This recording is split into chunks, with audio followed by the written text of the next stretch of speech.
자, 우리가 수요 예배에는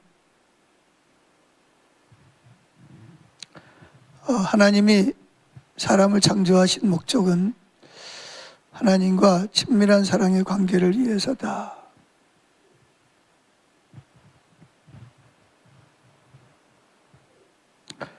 친밀한 사랑의 관계를 떠나서는 그 어떤 의식도 하나님께는 별 의미가 없습니다.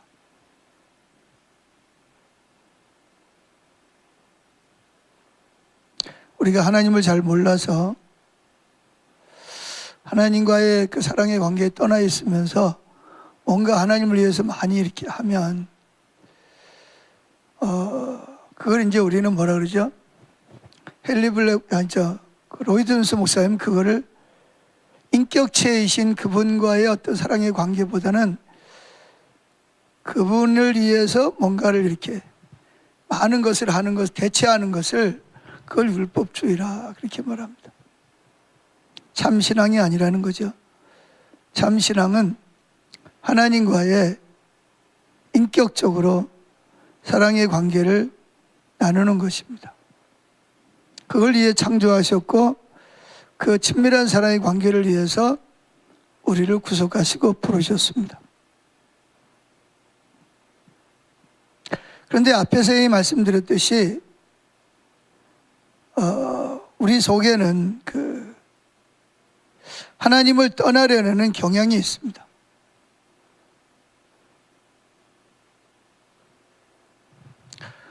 그래서 이제 하나님을 떠난 증거가 뭐냐?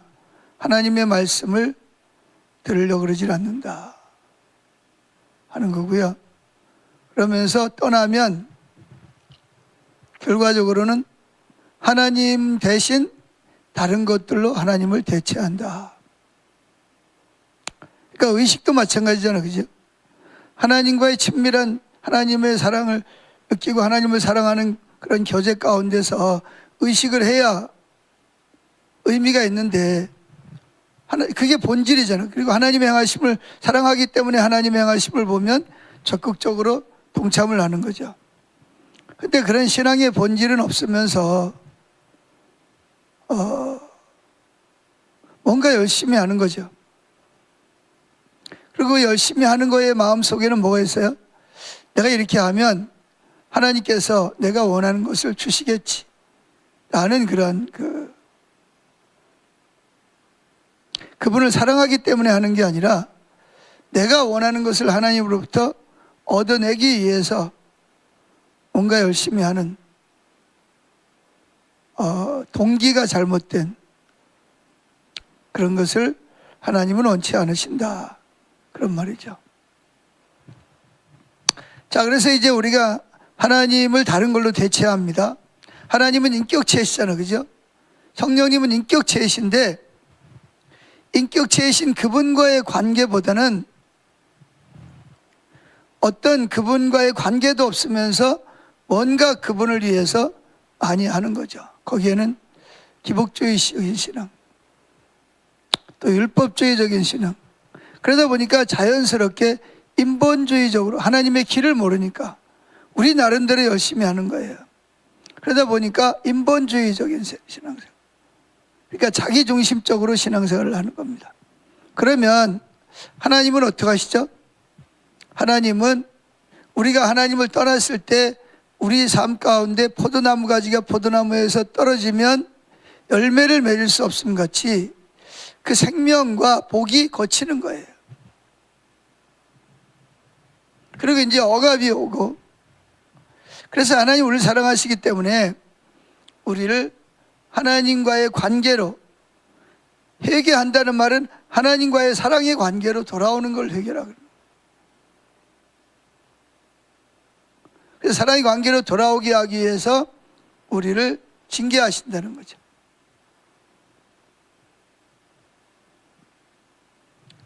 그래서 이제 우리는 여러 가지 심판이 오고 징계가 옵니다. 그래서 이제 우리는 어떡하죠? 너무 힘들고 어려우니까, 고통스러우니까 하나님 도와달라고 막 부르짖는 거예요. 하나님 백성들이 하나님 도와달라고. 하나님 구원해 달라고, 이 문제를 해결해 달라고, 치유를 해 달라고 막 하나님께 부르짖죠. 도움을 요청하고 나옵니다. 그럼 하나님은 그들에게 회개하고 돌아와라,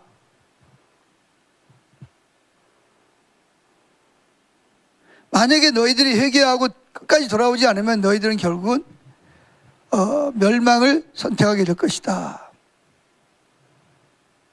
그래서 하나님께서는 우리를 징계하시고, 그 징계가 이제 힘들면 사람들은 하나님 도와달라고, 하나님 건져달라고, 보호해달라고, 우리가 앞에 살펴봤듯이, 지난번에 살펴봤듯이 하나님의 징계는 기도 응답이 안 되는 것부터 시작해서 임재가 거치고, 여러 가지 자연재해부터 시작해서 보호막이 거치고, 전쟁이 일어나고, 지진이 일어나고, 전염병이 돌고,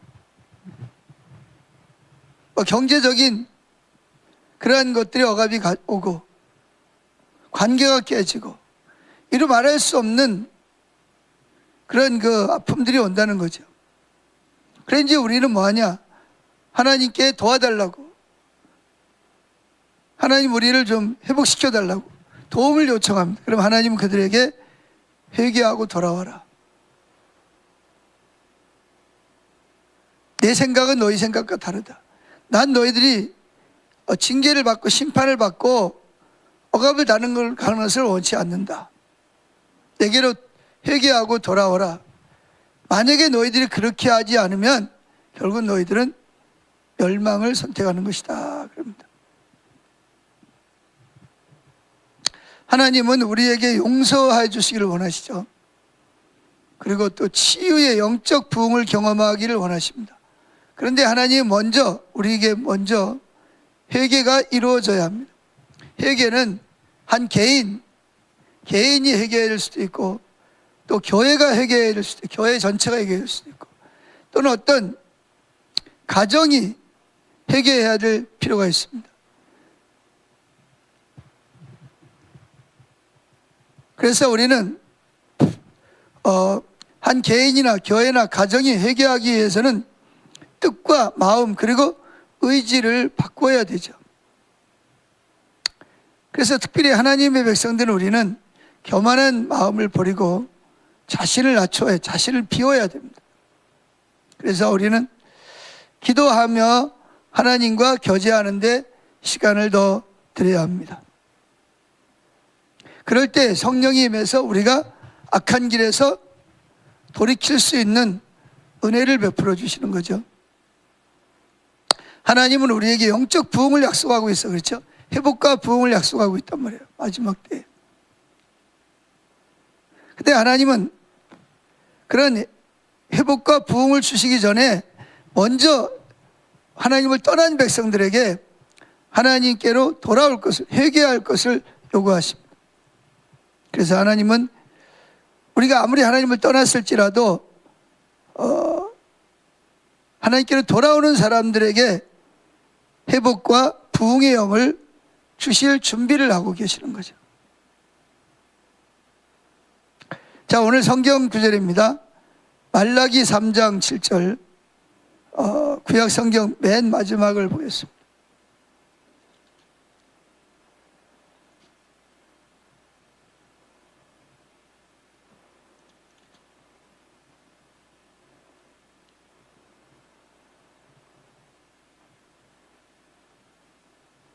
말라기 3장 7절 시작.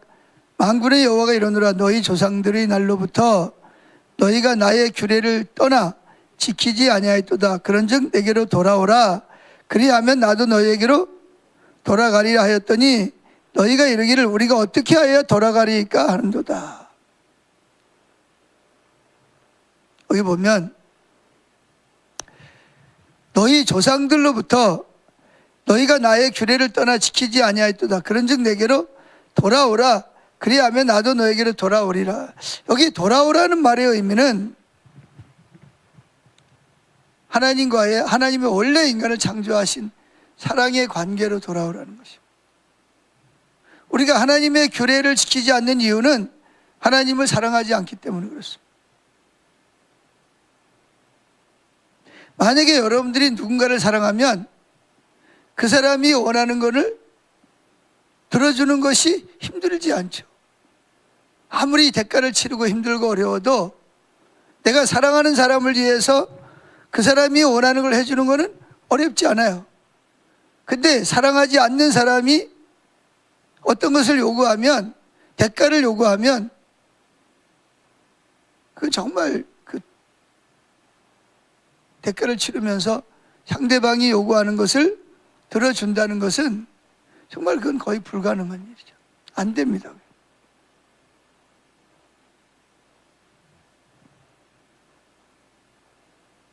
그래서 하나님이 심각하게 여기시는 것이 뭐죠?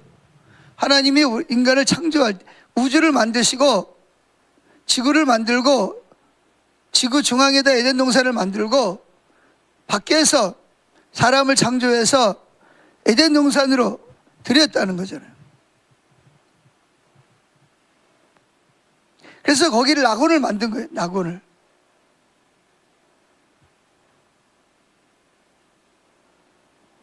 그런데 결국은 사탄의 말을 듣고 하나님을 사랑하는 자리에서 떠나가 버렸다. 하나님 관계를 깨트려 버렸다. 친밀한 관계를. 하나님을 사랑하지 않으니까 뭘 선택하냐? 자기가 자기 자신의 하나님이 되려고 선악과를 따먹은 거예요. 그래서 하나님은 구약 성경 마지막에도 뭐라고 말하냐? 내게로 돌아오라. 그래하면 나도 너에게로 돌아가리라. 이렇게 말합니다. 돌아온다는 말은 뭘로 돌아? 사랑의 관계로 돌아오라는 거예요. 내가 누군지를 알고 내가 너를 얼마나 사랑하는지를 알고 너희들이 누군지, 너희가 왜 창조되었는지,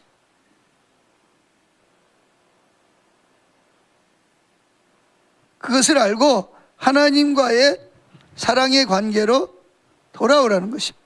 그래서 그 요한계시록에서도 에베소 교회에 편지를 쓰면서 에베소 교회가 참 여러 가지로 많이 좋은 일이 많았어요.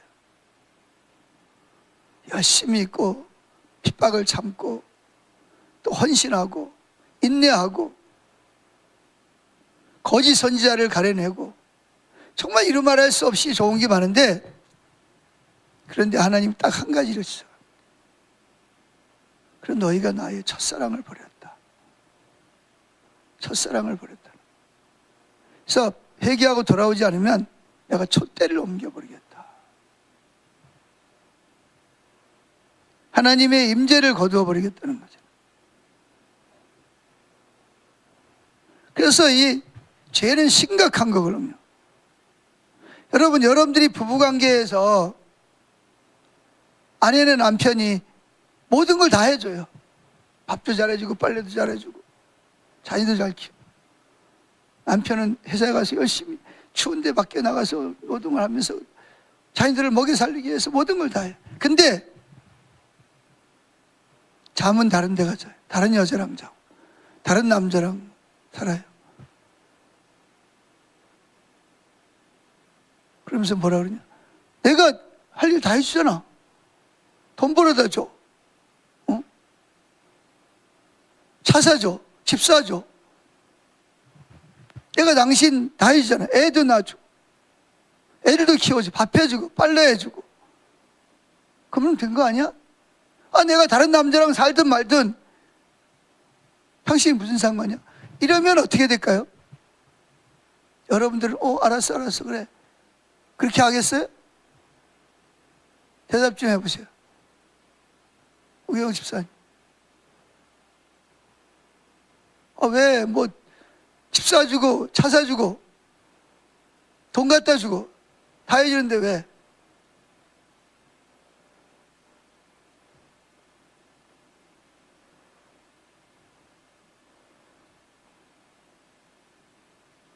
지영선 집사님, 강두자 원사님, 그럼 어떡할 거예요?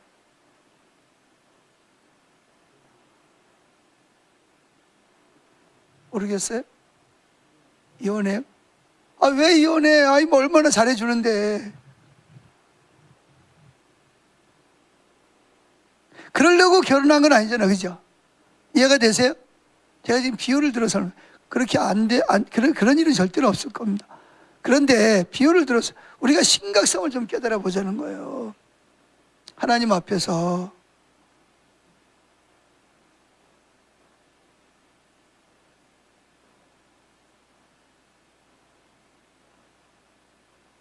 우리가 뭐 주일날도 안 빠지고 나와요.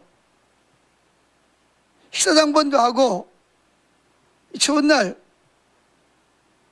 눈 오면 눈도 쓰고, 다음 세대의 헌신도 하고 헌금도 하고 다 해요. 그런데 주님을 사랑하지 않아요. 주님 사랑을 느끼지도 않고 찾지도 않고 주님 사랑하지 않아요. 그리고 하나님 뭐라 그러겠어요?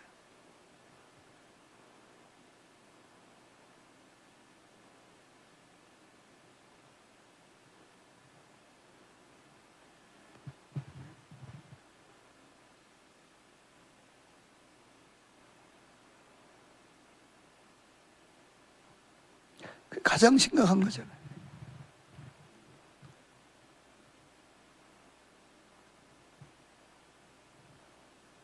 그래서 이 죄라는 것은 심각한 것이에요. 우리는 그것을 중한 상처를 다루듯이 다뤄야 됩니다. 우리는 잘못한 사실에 대해서 하나님께 동의해야 되고, 하나님이 돌아오라는 회개는 뭐냐? 우리가 첫사랑으로 돌아가는 걸 말해요. 마음을 다하고 목숨을 다하고 뜻을 다하고 힘을 다해서 하나님을 사랑하는 자리로.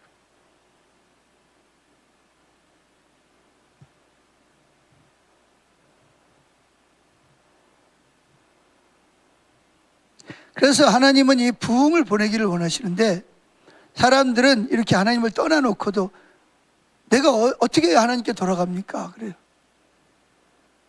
그래서 부부간에 이제 서로 그렇잖아, 그죠? 그래서 당신 내게로 돌아와야 돼. 그러니까 뭐, 내가 뭘 돌아가기는? 내가 언제 떠난 적 있어? 난 나 할 일 다 하잖아. 이스라엘 백성이 똑같이 그러는 거야. 그래서 예수님은, 세례 요한은 첫 번째 마디가 뭐예요?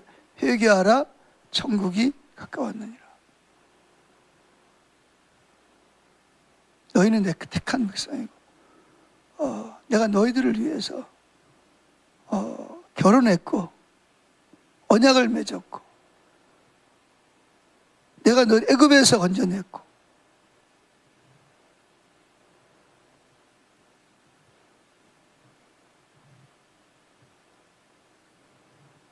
근데 마음이 높아져서 있다 보니까 영적 부흥을 가로막는 첫 번째이자 가장 큰 장벽이 뭐냐? 교만입니다. 교만.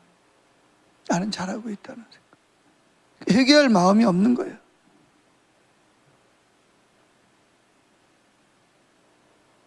그러니까 회개라는 말 의미 자체를 잘 이해를 해야 됩니다.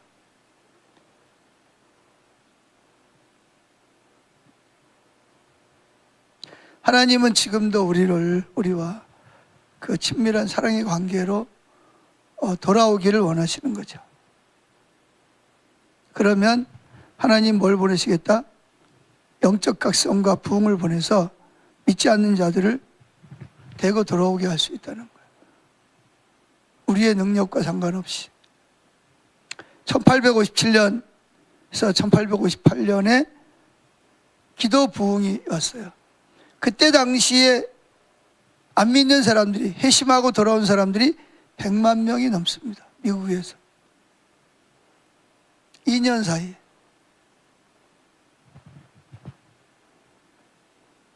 이건 누가 계획한다고 되는 게 아니고요, 노력한다고 되는 게 아니에요. 그럼 이 부흥의 도화선은 어떻게 일어났냐? 1857년부터 시작된 연합기도회에서 일어났습니다. 이 부흥의 여파로 일어난 영적 각성을 통해서 2년이라는 짧은 기간에 100만 명 가까운 사람이 예수님을 영접하고 교회 생활에 참여하기 시작을 했습니다. 역사적인 사실. 자, 이 1857년, 이 1800년대 들어서, 특별히 그 50년대 들어서 미국의 역사상 괄목할 만한 성장과 번영의 시기였습니다. 인구가 급증했고요, 과학이 발달하고요, 철도가 나와가지고 막 철도로 막 차가 막 개발되고, 전기가 막 개발이 돼가지고 전기 힘으로 모든 일을 막 이렇게 하고, 엄청난 막 그냥 경제 성장을 막 이루는 거예요. 사람들은 경제적으로 윤택해졌으며 사업이 번창했습니다. 그 사람들이 세상의 재미가 그 부에 대한, 그동안 어렵고 가난하게 살다가 갑자기 막 경제가 막 잘 돌아가고, 자동차가 나오고 철도가 나오고 막 전기가 나와가지고 막 전기 힘으로 막 기계를 돌리고, 그러면서 막 경제가 막 발전하기 시작합니다.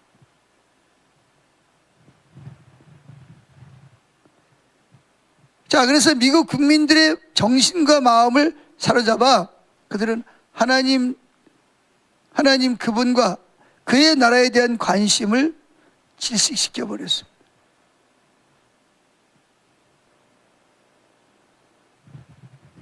이게 막 올라가는 거죠. 경제 성장이 막 이러고, 막 온갖 뭐 여러 가지로 막 즐거움이 막 게임이라든지 뭐 놀이라든지 뭐 여행이라든지 뭐 이런 게 막 그냥 곳곳에 막 번창하기 시작을 했어요. 돈이 있으니까 막 사람들이 막 그러다 보니까 주일날 되면 어디로 가요? 그때 6일을 일했어요. 주일날 되면 교회로 오던 사람들이 다 어디로 가요? 야외로, 자녀들을 데리고 어디 뭐 휴양지로.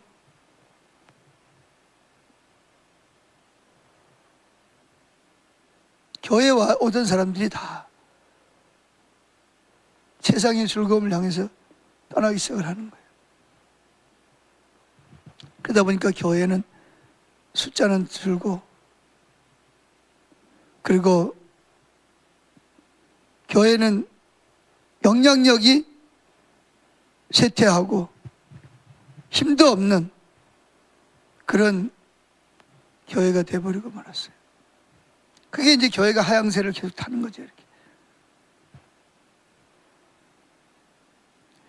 그래서 뉴욕시에는 시가 막 성장하면서 부유층에 사는 사람들은 도심을 떠나서 그 교회로 주거지를 옮겼어요. 그러다 보니까 뉴욕시에는 교회에 다니지 않는 일반 노동자들이 뉴욕 도심에 살게 되었습니다. 거기에 따라서 외곽으로 부자들이 가니까 많은 교회들이 전망 좋은 지역으로 이사를 갔습니다. 이런 내리막길 가운데서도 노스 더치 교회라는 교회는 도심에 남아서 잃어버린 영혼들에게 복음을 전하기로 결정을 했습니다. 그때 에레미야 렌피어라는 사업가가 평신도 선교사로 채용되었어요. 그래서 그는 날마다 아침부터 성경과 그리고 전도지를 들고 가정마다 다니면서, 일터마다 다니면서 교회 예배에 대해서 전도지를 나눠주고 성경을 나눠줬습니다. 사람들은 반응은 별로 신통지 않았어요. 그렇게 막 열심히 막 다니면서 복음을 전하고 가정을 방문하고 그룹을 지어가지고 그 교인들이 막 다니면서 막 사람들이 별로 관심이 없어. 오직 관심은 뭐냐? 빨리 돈 벌어가지고 교회에다 땅 사가지고 교회 참 건물 지어가지고 차 타고 왔다 갔다 하는. 그게 사람들의 마음을 다 빼앗아 갔어요. 그런데도 그 에레미야 렌피어라는 평신도 선교사는 기도 가운데 위안을 얻었습니다. 근데 해도 사람들이 무관심하니까 어느 날 하나님 앞에 하소연하듯이 기도합니다. 주님, 제게 무엇을 시키려십니까? 저를 평신도 선교사로 부르셨는데 제게 무엇을 시키기를 원하십니까? 하나님의 길이 뭡니까? 하는 뜻이 뭡니까? 물었어요. 그런데 그는 그 기도를 하면서 하나님의 인도하심을 느꼈어요. 그의 마음에 그래 하나님을 찾는데 하나님 무슨 마음을 주시냐면 뉴욕시에 있는 노동자들과 사업가들이 일주일에 한 번씩 점심시간에, 다른 시간에 모이면 일해야 되니까, 예, 우리가 이제 어디죠? 여기 의왕경찰서 같은데 일주일에 한 번씩 모이는 시간이 언제냐? 시청에서 신우회가 모이는 시간이 언제냐? 그러니까 11시 한 30분부터 모이기 시작을 해서 12시에 예배를 드립니다. 그래 이제 뭐 30분 40분 정도, 그리고 또 뭐에 가서 식사해야 하고 또 일터를 가야 되니까. 그래서 노동자와 사업가들이 일주일에 한 번 12시에 모여서, 점심시간에 모여서 하나님과 교통할 수 있도록 기도회를 마련하라는 마음의 감동을 받은 거예요. 그래서 그는 1857년 9월 23일 수요일 날 정오에 첫 번째 기도회를 시작을 했는데, 그래 막 알렸죠. 올라올 막 현수막도 막 붙이고 막 전단지도 막 뿌리고 막 그랬어요. 9월 23일 날 수요일 날 12시에 사업자와 노동자들이 모여서 기도회를 합니다. 근데 몇 명 모였을 것 같아요? 첫날 6명이 참석했어요. 6명.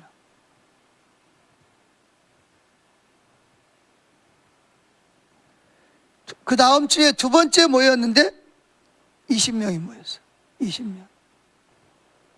세 번째 주에는 40명이 참석을 했습니다. 성령께서 이 작은 기도에, 하나님이 수요일 날 일주일에 한 번씩 사업가들과 노동자들이 모여서 하나님을 찾는 기도회를 하도록 말씀하셨고, 그리고 거기에 순종한 거죠. 그랬더니 첫날은 6명, 주들은 20명, 세 번째 주에는 40명. 또 하나님께 묻는 거죠. 하나님, 이렇게 사람들이 많이 모이는데, 본인도 전혀 예상을 못했던 거예요. 6명 모일 때 그럴 줄 알았어. 실망 안 하는 거죠. 그럴 거 예상했어요. 근데 두 번째 주 수요일 20명이 모여요. 세 번째 주에 40명이. 이게 뭐지? 나는 그냥 하나님이 하라 그래서 그냥 순종하는데, 네 번째 주에는 이래가지고는 안 되겠다. 매일 모여야 되겠다. 매일 정오에 모여야겠다. 그래서 넷째 주부터는 매일 12시에 연합기도회로 모이기 시작을 한 거예요. 참 이게 성령의 인도를 따라가는 것이 참 이게 얼마나 중요한지 모르겠어요. 세미한 주님의 그 길을 묻고 따라가는 게 참 중요한 거예요. 사회 각계 계층에 속한 사람들이 격파를 초월해서 참석하기 시작을 했습니다. 자, 그런데 1857년 10월 달이 됐습니다. 첫 번째 매주마다 연합기도회로 모이기 시작한 지 정확하게 그 다음 주간에 무슨 일이 벌어졌냐? 경제가 무너지기 시작을 하는 거예요. 근데 하나님은 이 경제가 무너질 것을 예상하시고 미리 모여 기도의 용사들을 세우신 거예요.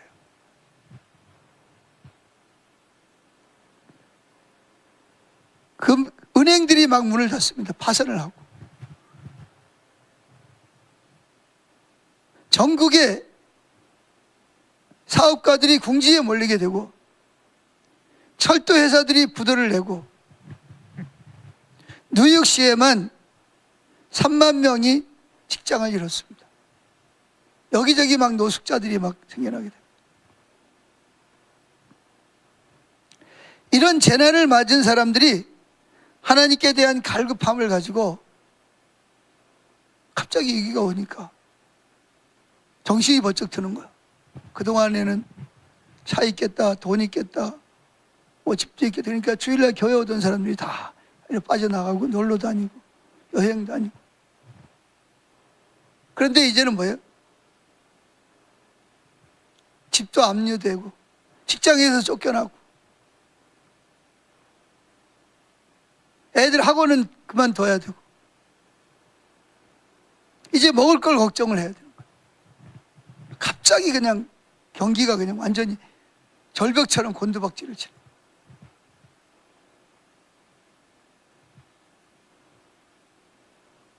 긴장감이 감도는 거죠. 그러자 하나님께 대한 갈망을 가지고 수천 명씩 기도회로 몰려오기 시작을 했습니다. 기도회 물결이 뉴욕에서 전 도시로 막 여기저기서 막 매일마다 모여서 기도하기 시작을 하는 거예요. 급기야 미국의 72개 주로 기도운동이 번져갔습니다. 그래서 사장님들은 종업원들이 기도회에 참석할 수 있도록 12시부터 1시까지는 문을 닫기도 했어요. 어차피 쉬는 시간이지만 종업원들이 그 연합기도회에 참석하겠다 그러면 그들을 위해서 가게 문을 닫기도 하고, 그러면서 영적 부흥에 대한 소식이 신문의 톱기사, 방송에 일면에 나오게, 그때는 아직 방송이 뭐 그렇게 많이 라디오가 있을 때니까. 그래서 영적 부흥의 불길은 걷잡을 수 없이 들불처럼 전국으로 번져나갔습니다.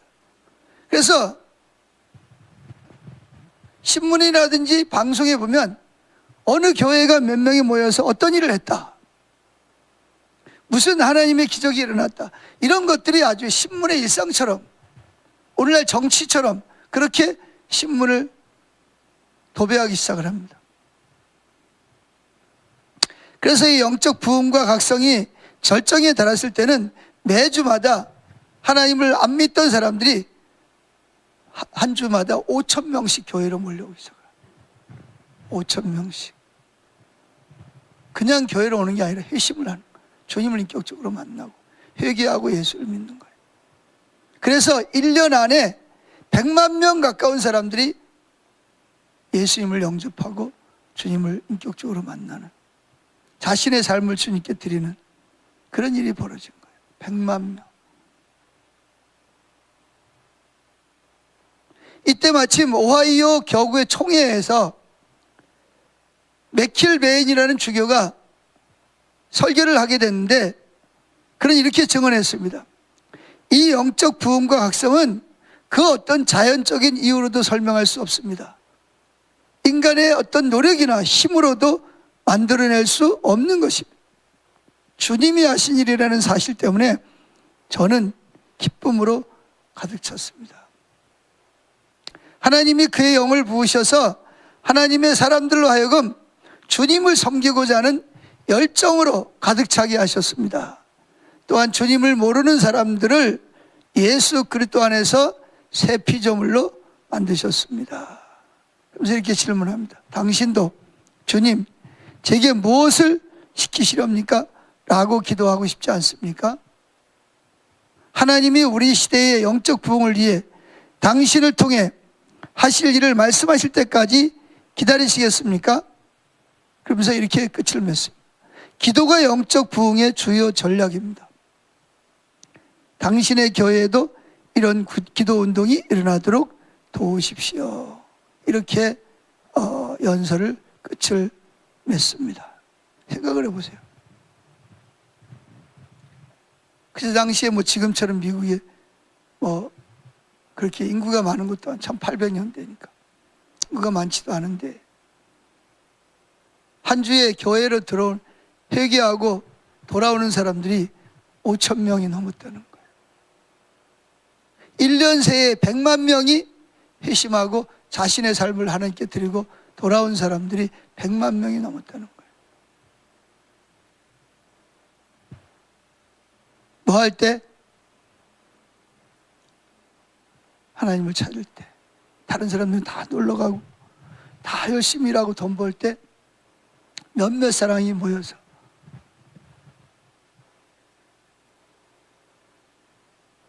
하나님을 찾기 시작할 때 하나님께서 그들의 기도를 통해서 그 미국 땅에 놀라우신, 그리고 말이 100만 명이지. 100만 명이 자신의 삶을 하나님께 드리고 예수님을 영접하는 놀라운 역사가 일어난 거예요. 그럼 우리는 어떻게 해야 되냐? 첫째, 물로 씻어 말씀으로 깨끗하게 해야 됩니다. 자, 에베소 5장 25절 27절 같이 읽습니다. 남편들아, 아내 사랑하기를 그리스도께서 교회를 사랑하시고 위하여 자신을 주심같이 하라. 왜 그렇게 해야 되냐? 이는 곧 물로 씻어 말씀으로 깨끗하게 하사 거룩하게 하시고 자기 앞에 영광스러운 교회로 세우사 티나 주름 잡힌 것이나 이런 것들이 없이 거룩하고 흠이 없게 하려 하심이니라. 자, 어떻게 하라고요? 그리스도께서 교회를 사랑하신 같이 남편들은 아내를 사랑하라는 겁니다. 이게 뭐냐? 먼저 하나님을 사랑하고 가장 가까운 아내를 사랑하라는 거죠. 그러면서 그러기 위해서 뒤에 물로 씻어야 돼. 물로 씻어 말씀으로 깨끗하게 하사 거룩하게 하시고 하나님 앞에 영광스러운 교회를 세우사 티나 주름 잡힌 것이 이런 것들이 없이 거룩하고 흠이 없게 하려 하심이니라 말하고 있습니다. 자, 씻어버리기. 여러분 개인의 삶과 가정 그리고 교회에서 하나님이 씻어버리기 원하시는 행동이나 생활 태도, 버릇 혹은 죄들이 있는지 살펴보는 거예요.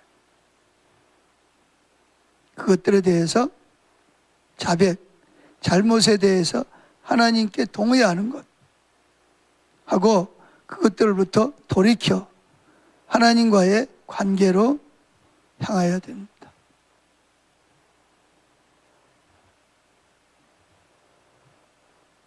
이게 씻어버리는 거예요. 내 삶에서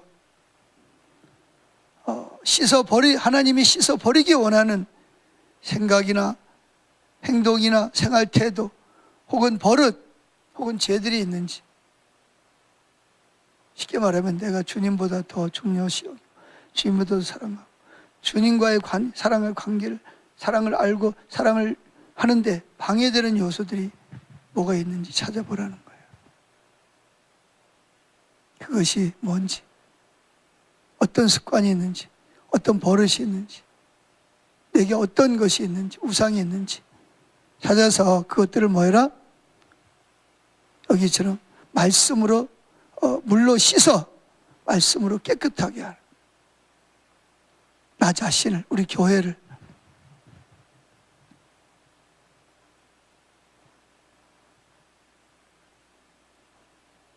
그런 것들이 있으면 제일 먼저 하나님 앞에 자백이 뭐죠? 내가 잘못됐다는 것을 인정하는 거죠. 동의하는 거예요. 그리고 그것들로부터 하나님을 사랑하는 자리로 돌아오는 거예요. 하나님을 사랑하면 그분의 말씀에 순종하는 것은 쉽거든요. 두 번째, 이제 버려야 될 것은 버리고, 두 번째, 씻어서 받아들여야 될 것은 또 씻어서 받아들여야 됩니다. 하나님이 여러분 개인의 삶과 가정 그리고 교회에서 씻어 받아들이기 원하시는 좋은 것들이 있다면 그게 뭔지,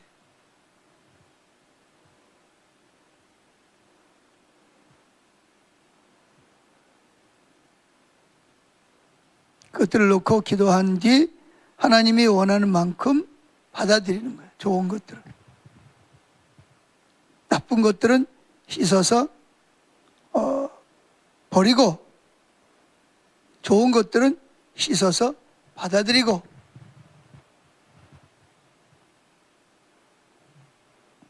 자, 히브리서 12장 1절 2절 읽어봅니다. 성경을 읽으면서 내 자신 속에 씻어 버려야 될 것들이 있는지 또 씻어서 받아들여야 될 것은 뭔지 살펴보시면 좋겠습니다. 히브리서 12장 1절 2절 이러므로 우리에게 구름같이 둘러싼 허다한 증인들이 있으니 모든 무거운 것과 얽매이기 쉬운 죄를 벗어버리고 뭐를 벗어버리고? 무거운 것과 얽매이기 쉬운 죄를 벗어버리고 인내로서 우리 앞에 당한 경주를 경주하며 믿음의 주여 또 온전케 하시는 이인 예수를 바라보자. 그러니까 보세요. 버려야 될 것이 있고 받아들여야 될 것이 있어요. 저는 예수님은 그 앞에 있는 즐거움을 위하여 십자가를 참으사 부끄러움을 개의치 아니하시더니 하나님 보좌 우편에 앉으셨느니라. 히브리서 12장 14절 15절 있습니다. 모든 사람으로 더불어 화평함과 거룩함을 쫓으라. 이것이 없이는 아무도 주를 보지 못하리라. 너희는 돌아보아 하나님의 은혜에 이르지 못하는 자가 있는가 두려워하고 또 쓴뿌리가 나서 괴롭게 하고 많은 사람이 이로 말미암아 더러움을 입을까 두려워하고. 중요한 말이 뭐죠? 모든 사람으로 더불어 화평함과 거룩함을 쫓으라. 화평은 뭐예요? 좋은 관계를 가져야 돼요. 하나님을 사랑한다 그러면서 형제를 미워하는 것은 그건 하나님을 미워하는 거고요.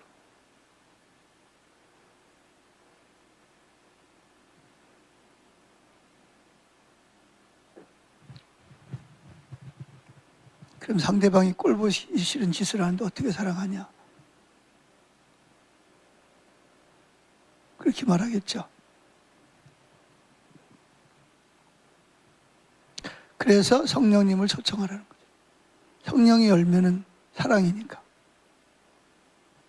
성령이 오셔서 우리 마음에 나를 사랑하시고 나를 용서하신 것이 내가 깨달아져서 나도 꼴보기 싫고 잘못하는 사람을 예수님이 나를 용서하신 것처럼 나도 용서하고 예수님 나를 사랑하신 것처럼 나도 사랑하는 거예요. 이게 친밀한 교제를 나누면 성령의 임재가 임하면 그게 가능해진다는 거예요.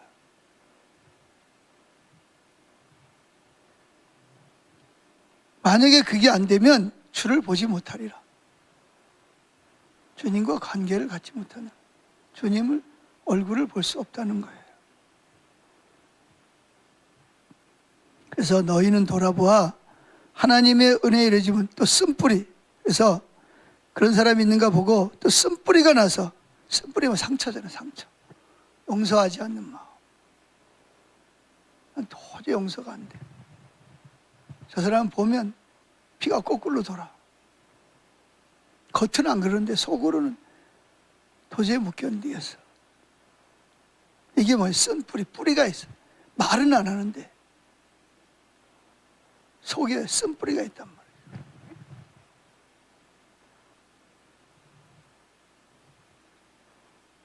그래서 그것 때문에 괴로워요. 그래서 나를 더럽게 만들어. 이런 것들은 씻어 버려야 되잖아요. 그죠?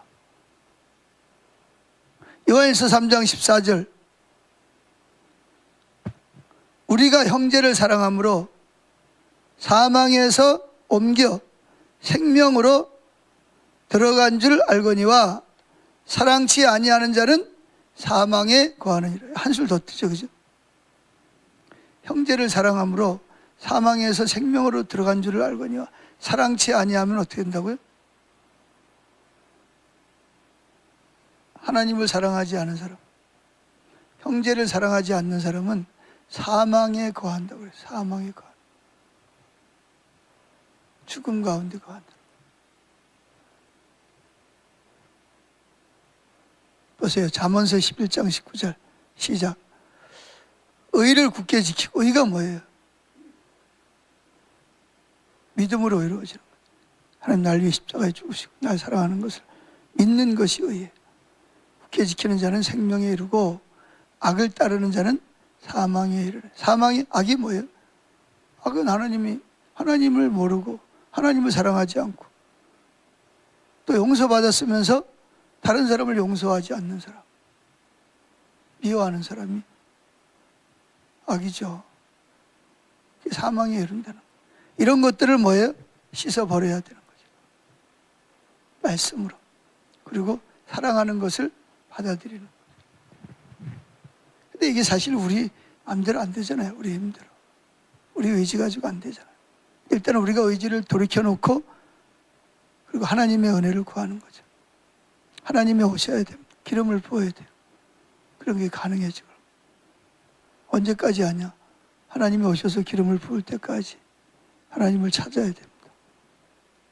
하나님의 이름을 불러야 돼요. 성령을 환영해야 됩니다.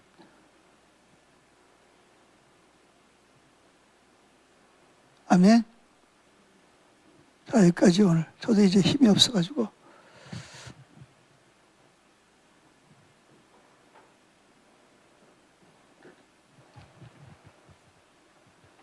기도하겠습니다. 각자 내가 씻어 버려야 될 것이 뭐가 있는지 성령님께로 하나님께로 돌아가기 위해서 씻어 버려야 될 것, 씻어서 받아들여야 될 것이 뭔지 깨닫게 해달라고 기도하십시다. 내가 뭘 하기를 원하시냐? 내가 뭘 하기를 원치 않으시? 내가 버려야 될 것이 뭐냐고? 해야 될 게 뭐가 있냐고 이렇게 물어보세요.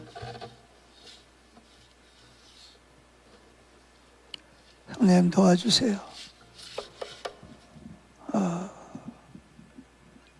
주님, 우리를 창조하신 목적이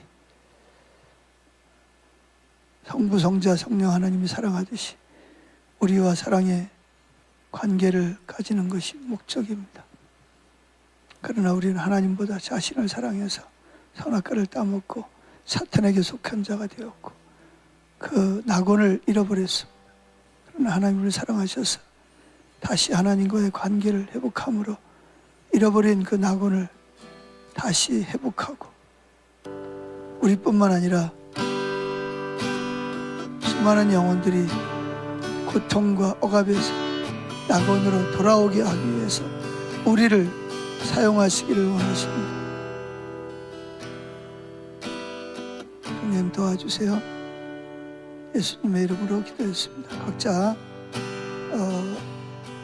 기도하시다가 돌아가시기 바랍니다.